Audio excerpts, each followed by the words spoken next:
ప్రతి సంవత్సరం ఈ శివముక్కోటి రోజున చిదంబరంలో ఆ ఆరుద్ర నక్షత్రాన్ని దర్శించుకొని ఈశ్వరుడికి వివిధ రకాలుగా అభిషేకాదులు అర్చనలు జరిపించేవారు.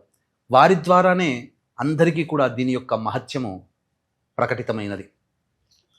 ఆకాశంలో తూర్పు వైపున కానీ లేదా ఈశాన్యం వైపున కానీ నిలువుగా 3 నక్షత్రాలు లేదా అడ్డముగా 3 నక్షత్రాలు కనిపిస్తుంది. ఈ రోజున ప్రభావవంతంగా కనిపిస్తుంది.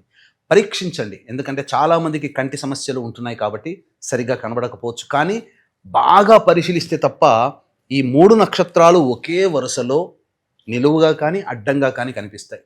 అదే ఆరుద్ర నక్షత్రం. సంపూర్ణముగా ఆ చుట్టుపక్కల ఉన్నటువంటి మండలాన్ని గనక చూస్తే శివుడు నటరాజ స్వరూపముగా తాండవం ఆడుతున్నటువంటి దృశ్యముగా మనకు గోచరమవుతుంది.